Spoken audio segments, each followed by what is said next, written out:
else in the comments, a couple of comments were saying, oh, they work for the hospital. Yeah, that's literally the structure. That's the point. When you go to a restaurant and you're having an issue with your meal, when you leave, you ask to speak to a manager. The manager works for the restaurant.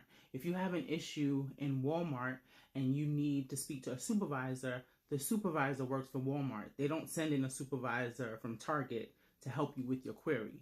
So I'm not sure where the disconnect comes with the fact that the persons do work for the hospital, but the difference is that they are the intermediary between you and the doctor.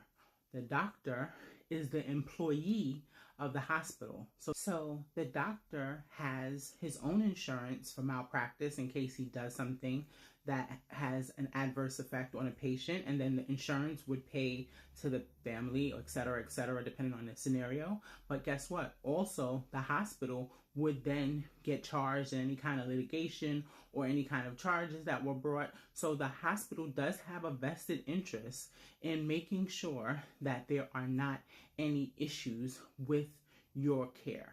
You, as a client, are a paying customer, right? I don't think sometimes we go to the hospital and we forget the doctor's providing a service. Now, you would hope that they're doing it because they're passionate and they care about people, but at the end of the day, there is a transactional money exchange. Your insurance pays the hospital provides you care.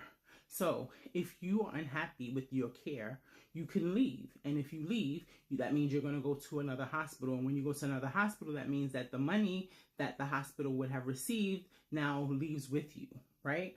And then additionally, a patient advocate has a need to make sure that you're okay. Because if you're not, and there is something else is more problematic, or there's an issue, or God forbid, there's a scenario where someone passes or someone is gravely hurt because of the doctor's help, then guess what happens?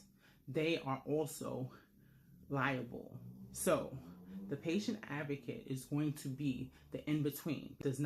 You and the doctor are not seeing eye to eye. You have zero leverage. It starts there and ends with the doctor. If the doctor says, hey, we are going to discharge you, you can't make the doctor not discharge you. And if you see another doctor walking by, you can't say to that doctor,